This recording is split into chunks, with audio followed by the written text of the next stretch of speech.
could have that. Yeah. Yes, we can do it.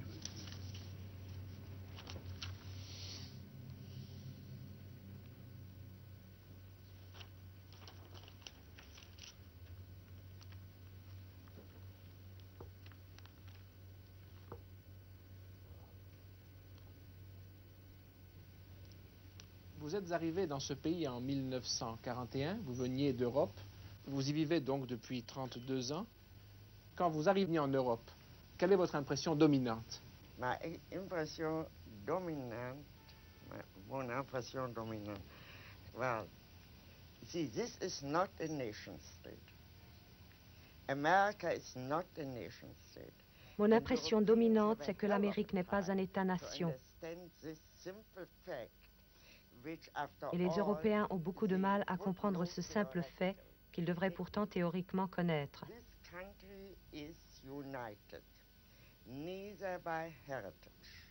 Ce pays n'est uni ni par un héritage, ni par des souvenirs, ni par le sol, ni par la langue, ni par une origine identique.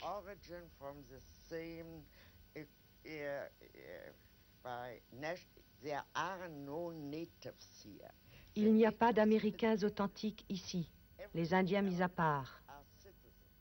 Tout le reste, ce sont des citoyens, et ces citoyens ne sont unis que par une seule chose, et c'est beaucoup. On devient citoyen des États-Unis par simple acceptation de la Constitution.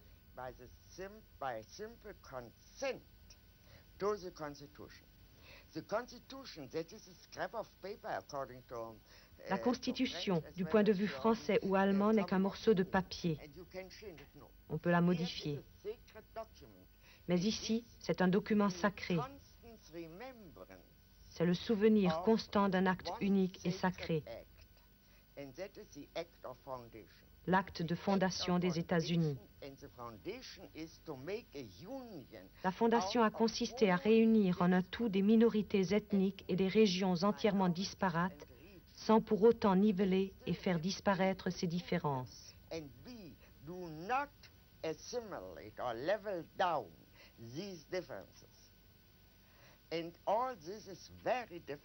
Tout cela est très difficile à comprendre pour un étranger. Nous pouvons donc dire que dans ce système politique, c'est la loi qui règne et non pas les hommes. Jusqu'à quel point ceci est vrai et a besoin d'être vrai pour le bien du pays, j'ai failli dire de la nation, pour le bien de l'ensemble des États-Unis d'Amérique, pour la République, à vrai dire. Durant les 10 années qui viennent de s'écouler, l'Amérique a connu une vague de violence politique marquée par l'assassinat du président, de son frère, par la guerre du Vietnam, par l'affaire du Watergate. Pourquoi l'Amérique peut-elle surmonter des crises qui, en Europe, auraient abouti à des changements de régime, voire à des troubles intérieurs très graves?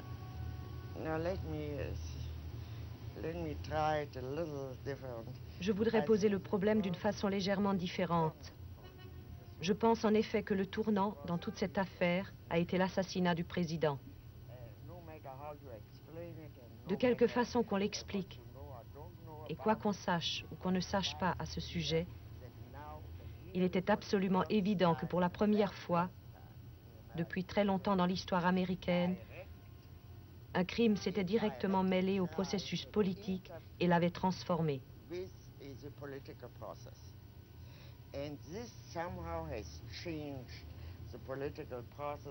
Vous savez que d'autres assassinats ont suivi.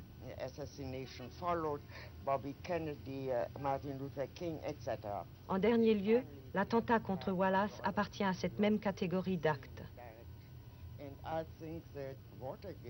L'affaire du Watergate a révélé l'une des plus profondes crises constitutionnelles que l'Amérique ait jamais connue.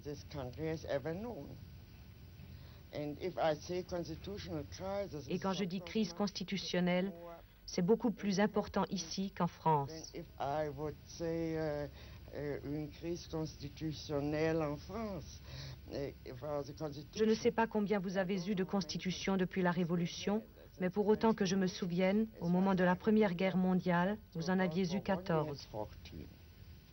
Je ne veux pas entrer dans les détails, vous savez cela sans doute beaucoup mieux que moi. Ici, par contre, Il n'y a qu'une constitution, et cette constitution est en vigueur depuis près de 200 ans. Le contexte est donc entièrement différent. C'est toute la structure du système politique qui est en jeu.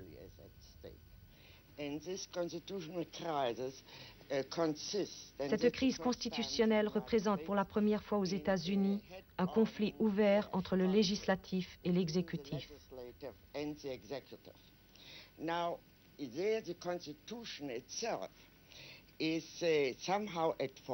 Ici, c'est la Constitution elle-même qui est en partie responsable.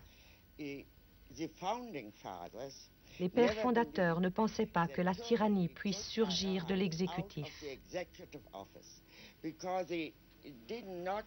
parce qu'ils ne voyaient dans celui-ci rien d'autre que la simple exécution de ce qu'avait décidé le législateur.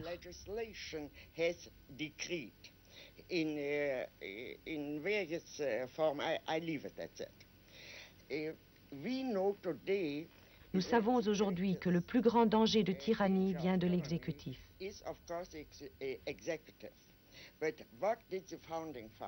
Mais si nous prenons à la lettre l'esprit de la Constitution, que pensaient les pères fondateurs? Ils pensaient s'être libérés d'abord de la domination de la majorité. C'est pourquoi ce serait une grave erreur de penser que ce que nous avons est une démocratie. Ce que nous avons ici, c'est un système républicain.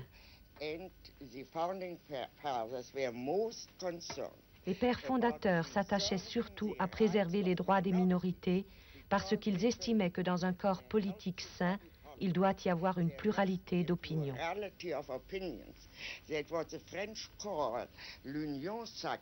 Ce que les Français appellent l'union sacrée était précisément pour eux ce dont il ne fallait pas. Ce serait déjà une sorte de tyrannie et le tyran pourrait très bien être une majorité.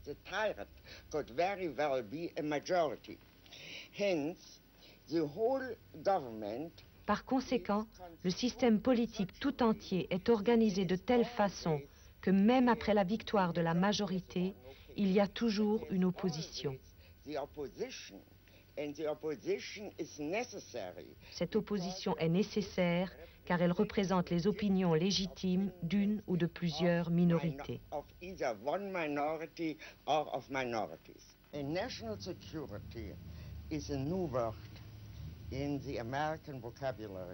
La sécurité nationale est une notion nouvelle dans le vocabulaire américain.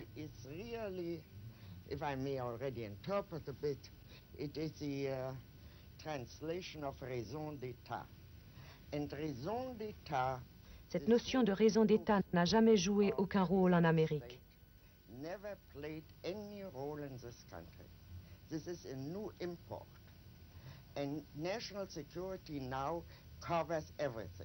La sécurité nationale couvre maintenant toutes sortes de délits.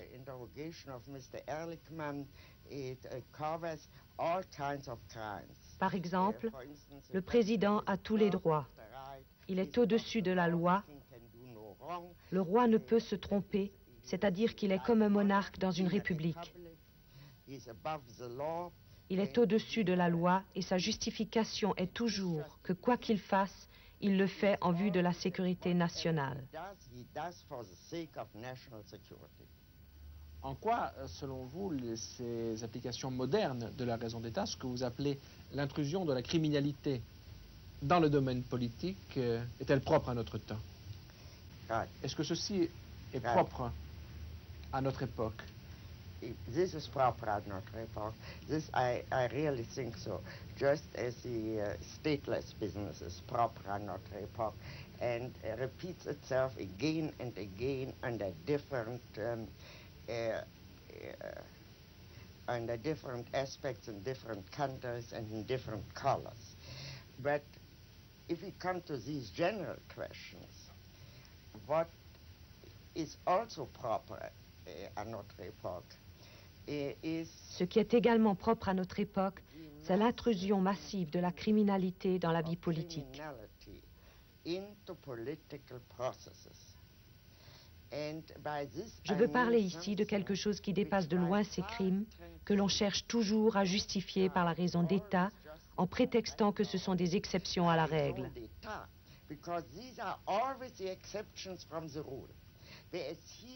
Ici, au contraire, nous sommes soudain confrontés avec un style d'action politique qui est en lui-même criminel. Ce n'est plus une exception à la règle. Ils ne disent pas « nous sommes dans une situation d'une telle urgence qu'il nous faut brancher tout le monde sur une table d'écoute ».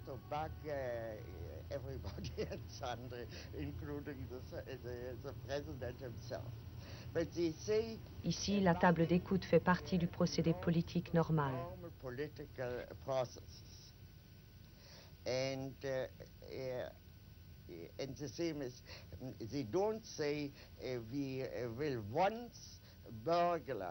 Ils ne disent pas non plus « nous cambriolons exceptionnellement les bureaux d'un psychiatre et nous ne le ferons jamais plus ».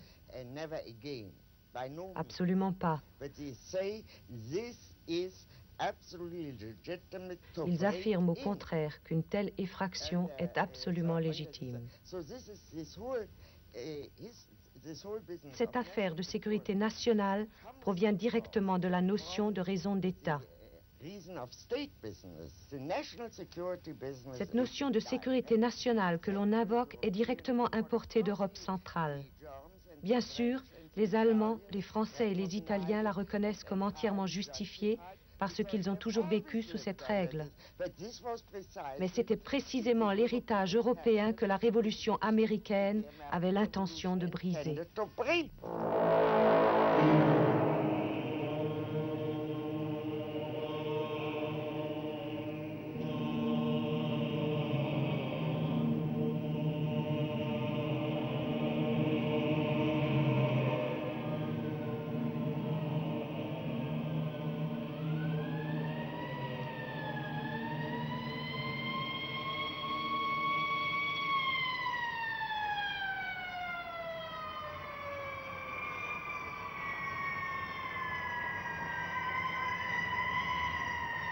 Dans votre essai consacré aux documents du Pentagone, vous décrivez la psychologie de ceux que vous appelez les spécialistes de la solution des problèmes, qui étaient à l'époque les conseillers du gouvernement américain. Et vous dites, les spécialistes de la solution des problèmes ont été définis comme des hommes très sûrs d'eux-mêmes et qui semblent rarement douter de leur aptitude à s'imposer.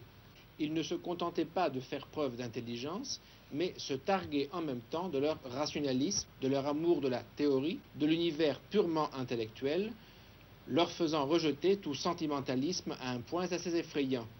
Et vous ajoutez... May I interrupt you here? I think that's enough.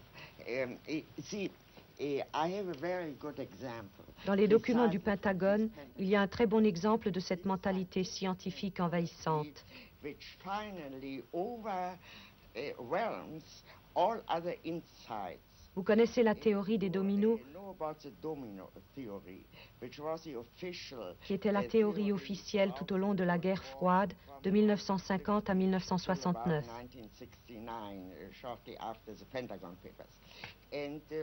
La vérité est que parmi les intellectuels très sophistiqués qui avaient écrit les documents du Pentagone, très rares étaient ceux qui croyaient en cette théorie des dominos.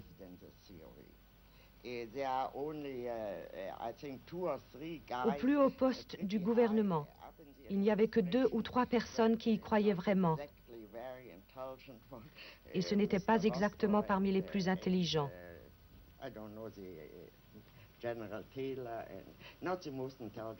En fait, ils n'y croyaient même pas. Mais toutes leurs actions s'en tenaient à cette théorie. Ils n'agissaient pas par mensonge ou parce qu'ils voulaient se faire bien voir de leurs supérieurs, mais parce que cela leur donnait un cadre dans lequel ils pouvaient travailler.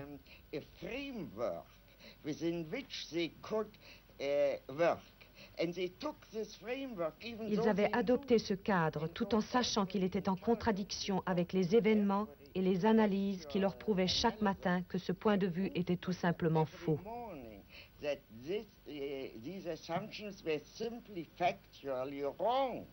They took it because they didn't have any other framework. Notre siècle me semble dominé par une persistance de modes de pensée fondés sur le déterminisme historique. Yes, and I think this has very good reasons. This belief in this historical necessity. Il y a de très bonnes raisons à cette croyance en la nécessité historique. Really an open question is the following. We don't know the future. Nous ne connaissons pas l'avenir. Acts into the future. Tout le monde agit en vue de l'avenir et personne ne sait ce qu'il fait parce que l'avenir se fait.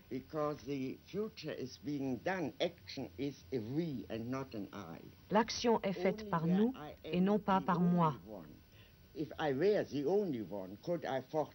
Ce n'est que lorsque j'agis seul, si j'étais la seule, que je pourrais prédire ce qui va se passer à la suite de mes actes. Il semble donc que ce qui s'est vraiment passé soit entièrement du domaine de la contingence, et de fait, la contingence est l'un des plus grands facteurs de l'histoire. Personne ne sait ce qui va arriver simplement parce qu'il y a tant de choses qui dépendent d'une énorme quantité de facteurs variables, c'est-à-dire du hasard.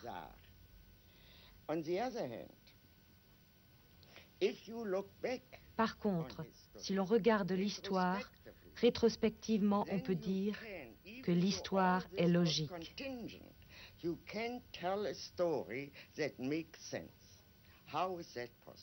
Comment cela a-t-il été possible? C'est le véritable problème de toute philosophie de l'histoire. Comment est-il possible qu'après coup, il semble toujours que les choses n'auraient pas pu se passer autrement? All the variables have disappeared and reality is of such an overwhelming. La réalité a un impact si puissant que nous ne pouvons pas prendre la peine d'envisager une variété infinie de possibilités. Infinite variety of perhaps possibilities. Mais si nos contemporains conservent leur attachement à des modes de pensée déterministes, malgré les démentis de l'histoire, serait-ce, d'après vous, parce qu'ils ont peur de la liberté? Parce qu'ils ont peur de l'imprévu? Mais ils ne le disent pas. S'ils le disaient, on pourrait immédiatement ouvrir le débat. Si seulement ils disaient « nous avons peur », par exemple. Nous avons peur d'avoir peur. C'est l'une des principales motivations. Mais nous avons peur de la liberté. Est-ce que vous imaginez en Europe un ministre, voyant sa politique sur le point d'échouer, commander à une équipe d'experts extérieurs à l'administration une étude dont le but serait de savoir les décisions extérieures de l'administration? Ils were taken from everywhere. C'est cela, mais également avec des personnes extérieures à l'administration. Est-ce que donc vous imaginez un ministre européen dans la même situation commander une telle étude pour savoir comment cela est arrivé? Of course not. Pourquoi? Because of reason of state. À cause de la raison d'État. You know, he would have felt that he would have started immediately. Il aurait immédiatement commencé à dissimuler ses erreurs. L'attitude de McNamara était différente. J'ai cité au début de mon essai sur les documents du Pentagone l'un de ses propos. Ce n'est pas un très joli spectacle que de voir la première des superpuissances tuer ou blesser chaque semaine des milliers de non-combattants. Comment en sommes-nous arrivés là? C'est là une attitude américaine et cela montre que la situation était encore saine parce qu'il y avait encore un McNamara qui voulait en tirer un enseignement.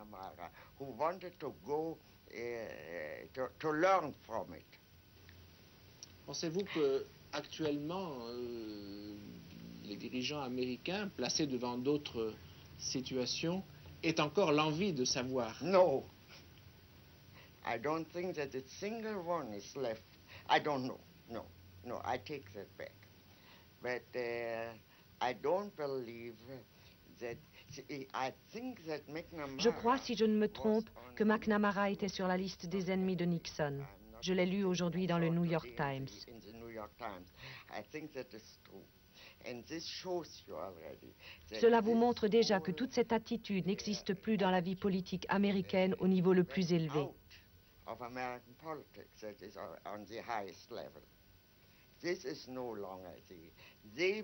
Ces gens-là croyaient déjà à l'image qu'il fallait créer de soi. Mais en se disant, pourquoi n'avons-nous pas réussi à nous créer une image? Et on pourrait dire qu'il ne s'agissait que d'images.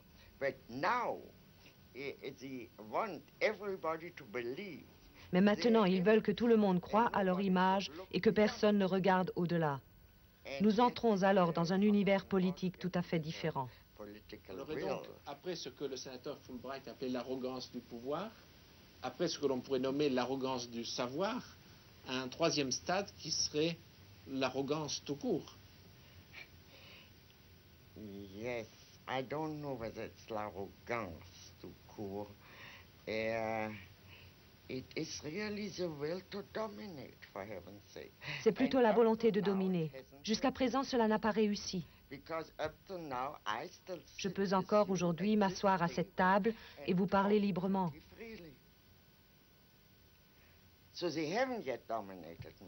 Donc ils ne m'ont pas encore dominé et je n'ai pas peur.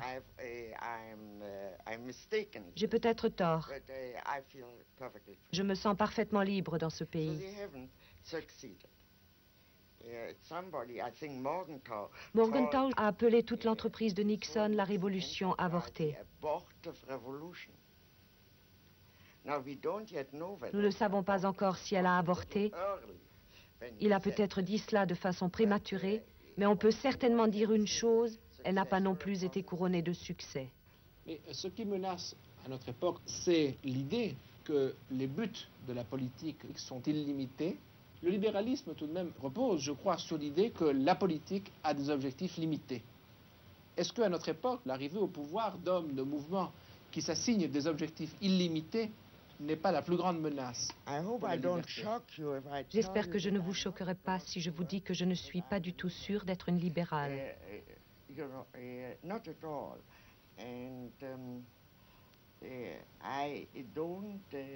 Je n'ai vraiment aucun credo en la matière. Je ne professe pas de philosophie politique que je pourrais résumer par un terme en isme. Certainement, mais c'est tout de même à l'intérieur des fondements de la pensée libérale, avec les emprunts à l'Antiquité, que se situe votre réflexion philosophique.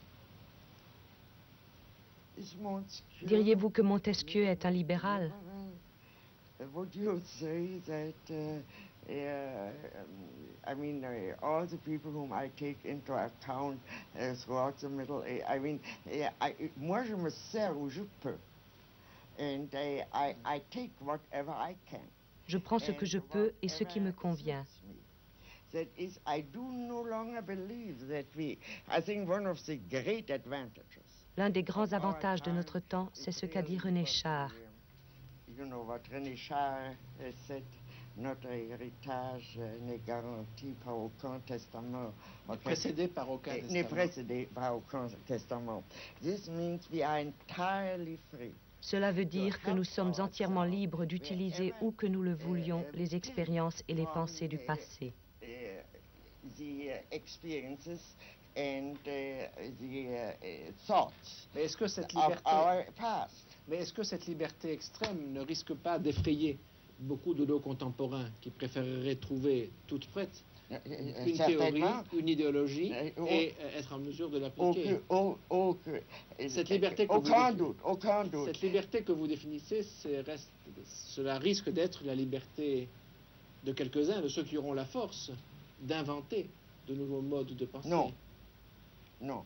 It rests only on a conviction. Elle ne repose que sur la conviction que chaque être humain, en tant qu'être pensant, peut réfléchir aussi bien que moi et peut former son propre jugement s'il le veut. As well as I do, and can therefore judge for himself if he wants to. How I can Ce que je ne sais pas, c'est comment faire naître ce désir en lui. That is, I am not the only thing which can help us, I think, is really to réfléchir. And to think always means to think. Réfléchir, cela signifie de toujours penser de manière critique. Et penser de manière critique, cela signifie que chaque pensée sape ce qu'il y a en fait de règles rigides et de convictions générales. Rigid rules, general convictions, etc. Everything which happens in thinking is Tout ce qui se passe lorsqu'on pense est soumis à un examen critique, c'est-à-dire qu'il n'existe pas de pensée dangereuse pour la simple raison que le fait de penser est en lui-même une entreprise très dangereuse. How I can convince, I think non-thinking is even more dangerous. Mais ne pas penser est encore plus dangereux. But I would say not thinking and not, ne pas réfléchir, c'est plus dangereux encore. Revenons à ce mot de René Char. Notre héritage n'est précédé d'aucun testament. Quel est d'après vous l'héritage du XXe siècle? We are still there. Vous êtes jeune, je suis âgé, mais nous sommes encore là tous les deux pour leur laisser quelque chose. Justement, que laisserons-nous au XXIe siècle? Nous sommes les trois quarts du siècle sont déjà écoulés. I have no idea. I'm pretty sure that modern art, which Je suis à peu près certaine qu'il y aura l'art moderne, qui stagne plutôt actuellement,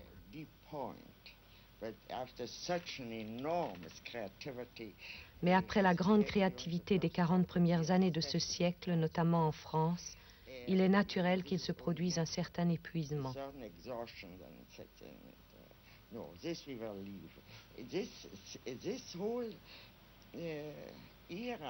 Ce XXe siècle sera probablement l'un des grands siècles de l'histoire, mais pas en politique. Vous parliez de... Et l'Amérique? No. Pourquoi? You know, this country, you need a certain amount of tradition. Il n'y a pas de tradition artistique américaine? No, not a great one. A great one in poetry. En poésie, oui. In novels. Dans le roman, en littérature. Mais la seule chose qu'on puisse vraiment mentionner, c'est l'architecture. Ces bâtiments de pierre sont comme des tentes de nomades pétrifiés.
Vous avez traité à plusieurs reprises dans votre œuvre de l'histoire moderne des Juifs et de l'antisémitisme.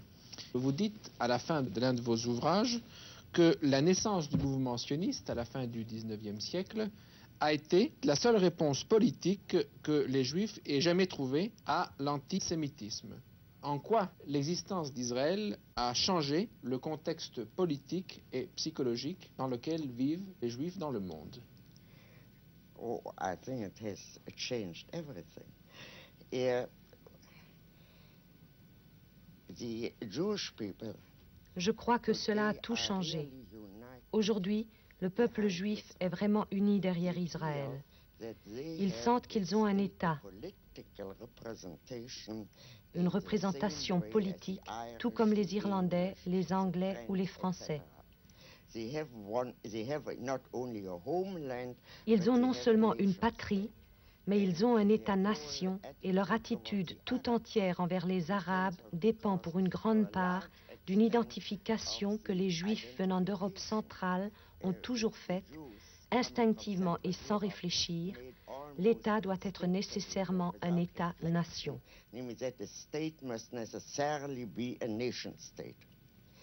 Now, this has, that is the whole relationship between diaspora and Israel. Les relations entre la diaspora et Israël, ou ce qui antérieurement était la Palestine, ont changé parce qu'Israël n'est plus simplement un refuge pour juifs polonais.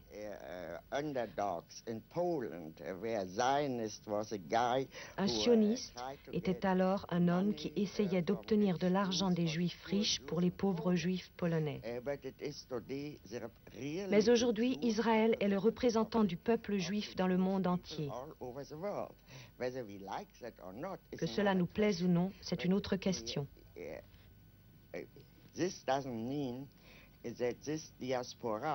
Cela ne signifie pas que le judaïsme de la diaspora doit toujours être du même avis que le gouvernement israélien. Ce n'est pas une question de gouvernement, c'est une question d'État. Tant que cet État existera, il sera évidemment ce qui nous représente aux yeux du monde.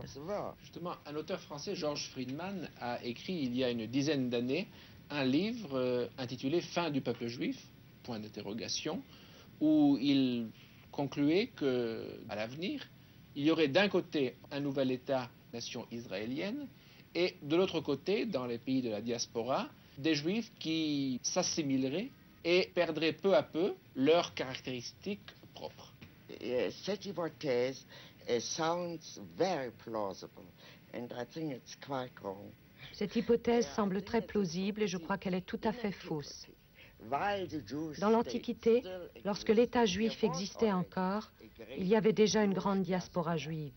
Au cours des siècles, à travers un très grand nombre de formes différentes de gouvernement et d'État, les Juifs, le seul peuple de l'Antiquité qui ait survécu à travers les millénaires, n'ont jamais été assimilés.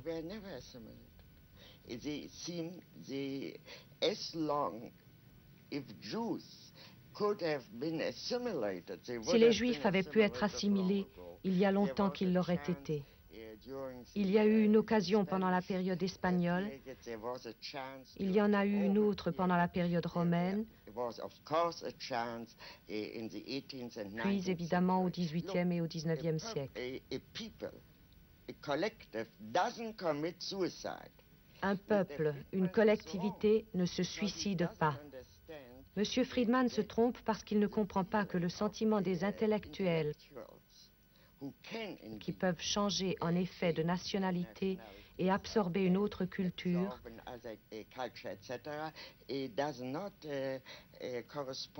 ne correspond pas au sentiment du peuple dans son ensemble et particulièrement pas à celui d'un peuple qui a été créé par des lois que nous connaissons. Que signifie pour les Juifs l'assimilation dans la société américaine? In the sense in which we spoke of assimilated Jewry, il n'y a pas d'assimilation à une culture. To the surrounding culture doesn't exist. Would you kindly tell me to Voulez-vous avoir l'obligeance de me dire à quoi les Juifs devraient s'assimiler ici? Aux Anglais, aux Irlandais, aux Allemands, aux Français? Alors, lorsque l'on dit que les Juifs américains sont très américanisés, non seulement américains, mais américanisés, à quoi fait-on allusion? One means is a way of life. And all these Jews are very good. Tous ces Juifs sont d'excellents citoyens américains. It signifies their public life. Leur vie privée et leur vie sociale sont aujourd'hui plus juives qu'elles ne l'ont jamais été.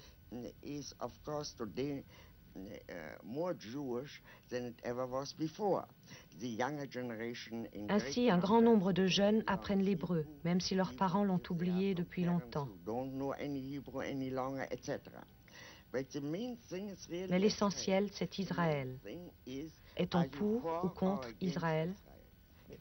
Prenez par exemple les Juifs allemands de ma propre génération qui ont émigré aux États-Unis. En très peu de temps, ils sont devenus des Juifs très nationalistes, beaucoup plus nationalistes que je ne l'ai jamais été, en dépit du fait que j'étais, moi, sioniste et qu'ils ne l'étaient pas.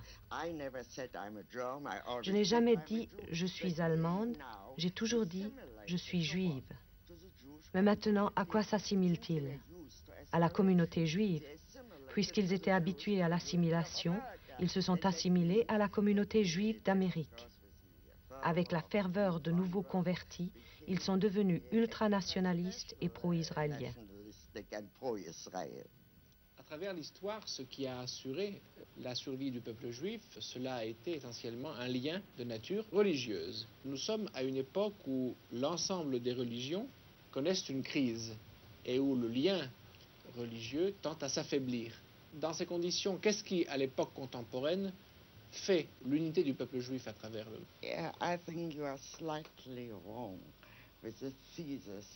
Je crois qu'ici, vous vous trompez légèrement. Lorsque vous dites religion, vous pensez évidemment à la religion chrétienne qui est un credo, une croyance, une foi.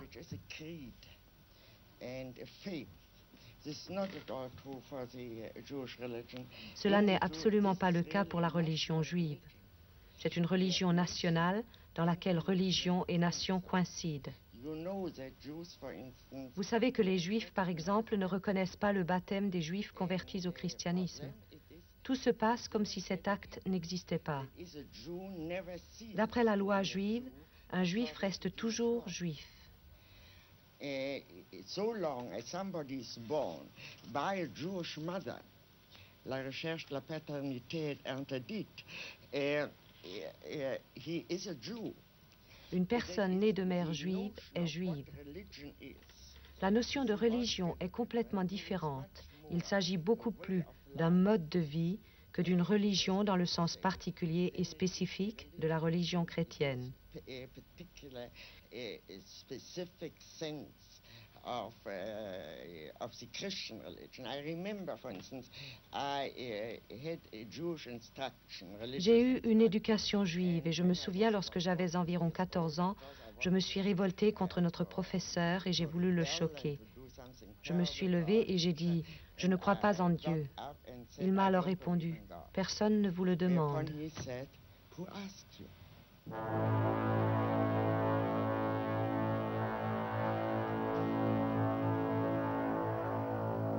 Votre premier livre, publié en 1951, a pour titre « Les origines du totalitarisme ». Dans ce livre, vous avez voulu non seulement décrire un phénomène, mais aussi l'expliquer. D'où cette question, qu'est-ce pour vous que le totalitarisme? Oui, enfin, let me start with making certain distinctions. Je voudrais commencer par faire certaines distinctions sur lesquelles tout le monde n'est pas d'accord. Tout d'abord, une dictature totalitaire n'est ni une simple dictature, ni une simple tyrannie.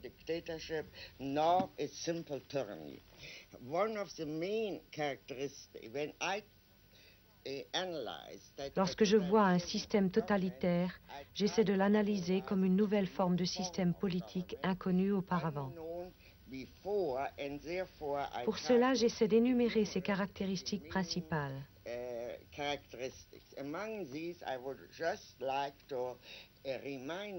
Parmi celles-ci, je voudrais vous en rappeler une qui est entièrement absente actuellement de toutes les tyrannies.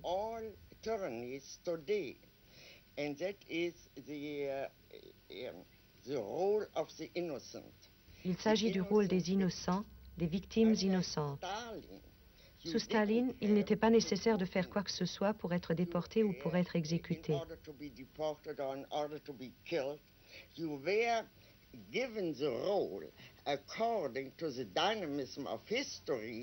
La dynamique de l'histoire attribuait un rôle à cette victime et elle devait jouer ce rôle, quoi qu'elle ait fait par ailleurs.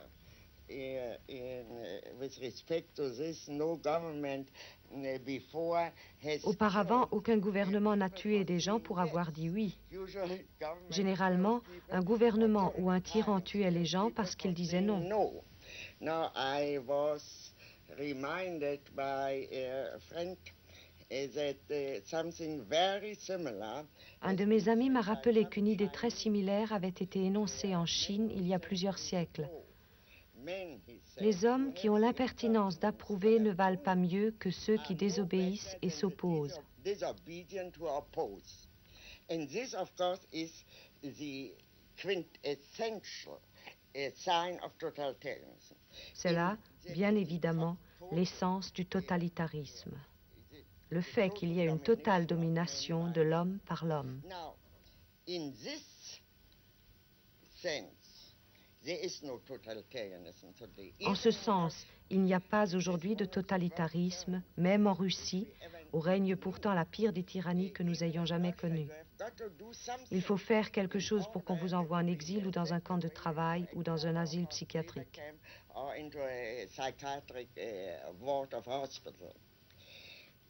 Now, let's for a moment see what tyranny is, because after all, totalitarianism. Les régimes totalitaires sont toujours nés lorsque la majorité des pays européens étaient déjà soumis à une dictature. European governments were already under dictatorships. Dictatorships, if we take them in the original sense. La dictature, dans le sens original du concept et du mot, n'est pas une tyrannie, c'est une suspension temporaire des lois en cas d'urgence, généralement pendant une guerre ou une guerre civile. Usually during a war or a civil war or such.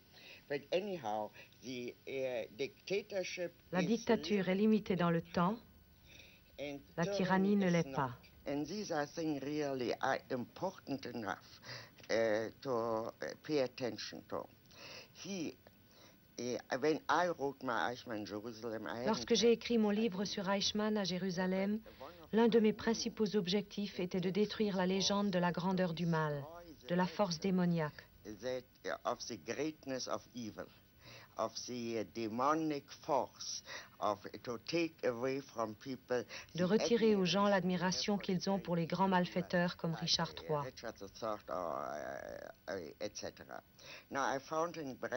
J'ai trouvé dans Brecht la réflexion suivante. Les grands criminels politiques doivent à tout prix être mis à nu et surtout être livrés au ridicule.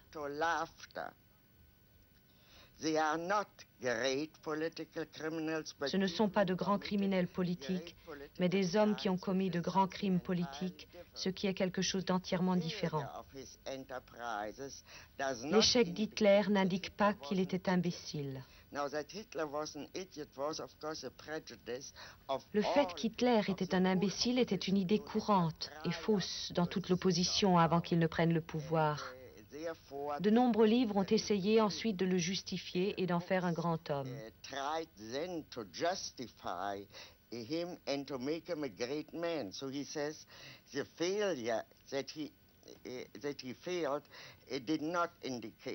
Le fait qu'il ait échoué n'indique pas qu'Hitler était un imbécile et l'envergure de ses entreprises n'en fait pas un grand homme.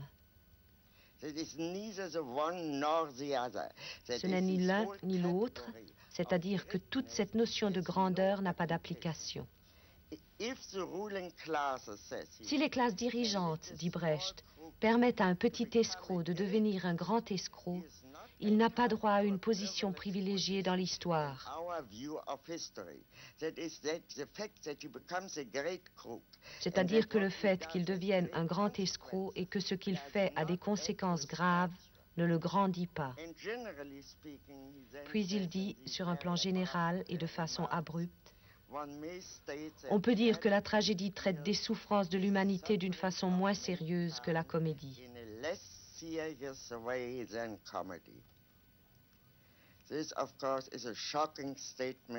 Ceci est évidemment une déclaration choquante, Mais en même temps, je pense qu'elle est parfaitement juste. Si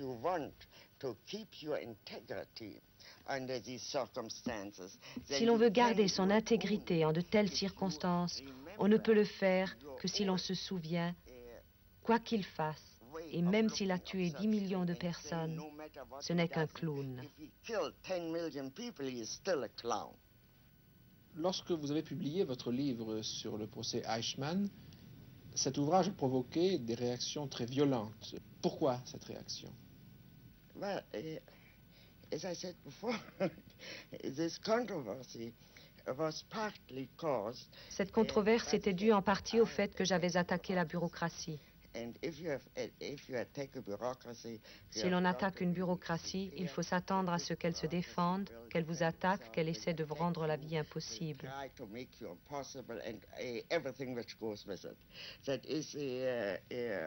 More or less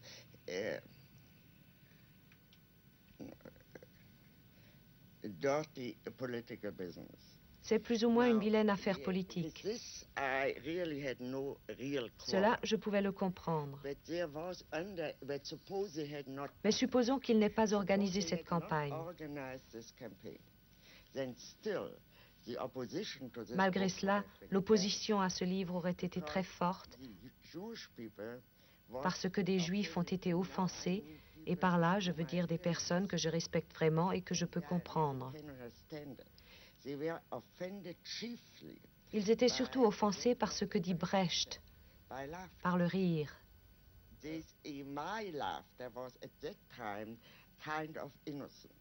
Mon rire à ce moment-là était plus ou moins innocent. Je n'y pensais pas. Ce que je voyais, c'est qu'Eichmann était un clown. So Eichmann, for instance, was bothered never by anything which he had done to the Jews. Eichmann, par exemple, ne s'est jamais reproché ce qu'il avait fait aux Juifs. Il se reprochait un incident. Il avait giflé le président de la communauté juive de Vienne pendant son interrogatoire.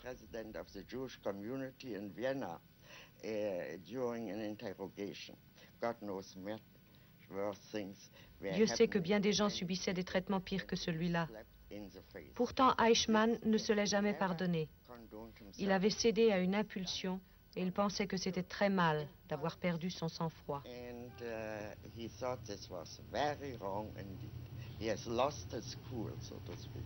Pourquoi pensez-vous que nous voyons en effet apparaître toute une littérature qui, s'agissant notamment du nazisme, décrit de façon souvent romancée ces chefs, leurs forfaits, et essaye de les humaniser, somme toute, et ainsi indirectement de les justifier. Pensez-vous que de telles publications aient une raison purement commerciale, ou pensez-vous qu'elles aient une signification plus profonde? Je pense qu'elles ont une signification. Elles montrent que ce qui s'est passé une fois peut arriver à nouveau.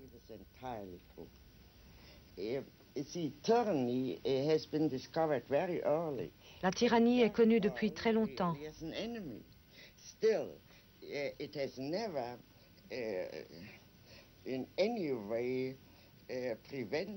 Cela n'a pourtant jamais empêché un tyran de devenir un tyran.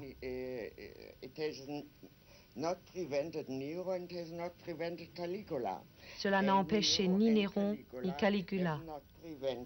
Et Néron et Caligula n'ont pas empêché des exemples récents tels que l'intrusion massive de la criminalité dans la vie politique. Quand pensez-vous que